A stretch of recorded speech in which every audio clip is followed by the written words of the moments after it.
Now, one thing I do on a regular basis is use watercolor white to add highlights to certain parts of an animal or bird in this case. Now today I'm going to show you how to add highlights to a kestrel's wing, and this by the way is taken from one of my Patreon video tutorials. So let me show you how to paint wildlife in watercolor, and let's get started. Now when you look at the wing, it's not that bright white, is it? There's only one area, which is probably around here.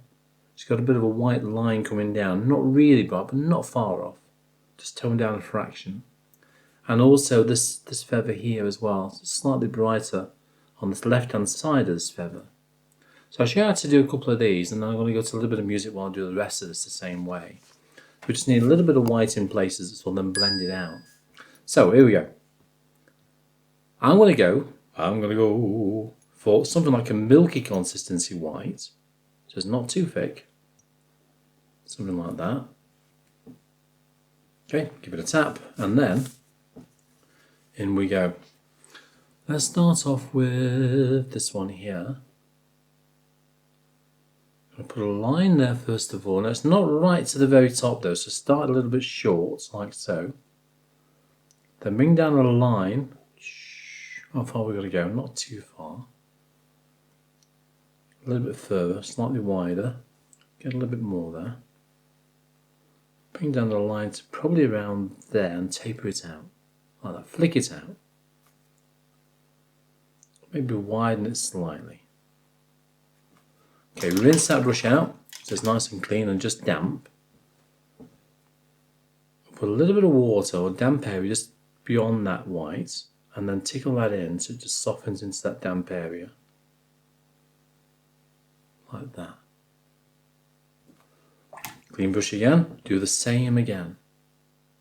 Damp area. Then tickle that white in, just so it blends into that kind of mid-tone and darker area there behind it. Like so. That just sort of fades and gradually goes around that bend, doesn't it? I can do the same on the right hand side of this white line. So I'm loading the brush up with water, then shaking it off.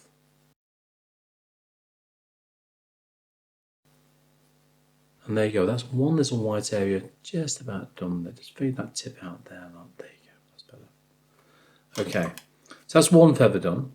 The same will apply to this area around here as you work your way down. And it's actually quite bright around here. It's not white, but it's quite bright. And you've actually got two lines, two sort of tram lines coming down there, which like we've done here, are very lightly softened with a clean, damp brush. Okay, let's do that.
If you're interested in painting this particular picture in watercolours, take a look at the link down below for my Patreon channel. Hopefully, I'll see you there.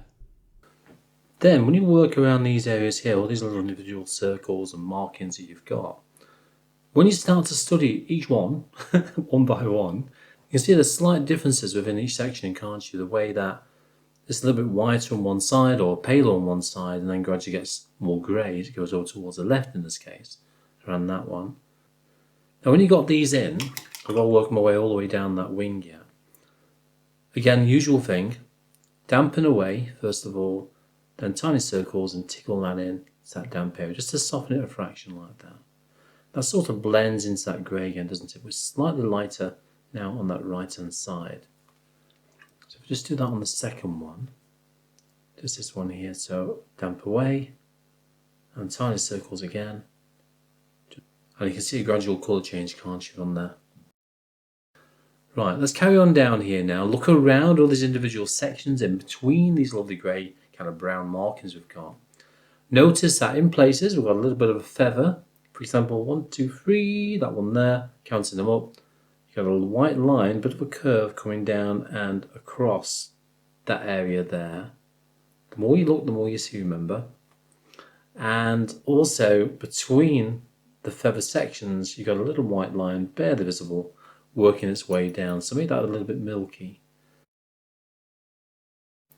So you need to work out the consistency of the paint that you want to use for one area. Is it really bright or is it slightly dull? They're the questions you've got to ask yourself, really. And if it's not bright, then obviously add a little bit more water to it. If you've got a few mixing wells spare, you can have a creamy, milky and watery section within all them wells. But like me, have a little bit of water, like I've got here, look, a bit of water in there. Or I can just grab that water, drop it into wherever I want it to go. Right, let's carry on and get the rest of this wing painted in. And all these little spots down below as well. Anything different, I'll obviously stop and I'll show you. So enjoy the music and I'll be back in a bit.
Now just be careful down this area here. I'm getting a little bit confused in certain sections at the moment.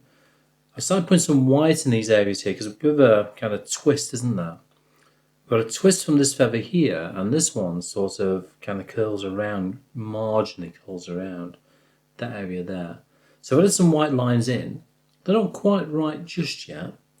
I've also increased the width of this area here just by marginally widening that area. I can't get the words out. Just by widening that area just there, look, that's it. And also this side as well needs to be fairly light around there. Now, most of that's dried, so we can just go over that in a minute with a little bit of black, which I will do. Just in places. Just define some of the areas, just with a touch more dark in there now. That's what I mean when I said that, you know, if you wanted to, you can just add some dark over the top if you need to. The dark paint over the top of white won't be quite as dark. It'll be more grey when it dries, which it very often is, you know. Okay, now if you want to see another video on how to paint feathers in watercolour, I'll pop a little link to the top right hand corner of the screen for you. Okay, I'll see you there.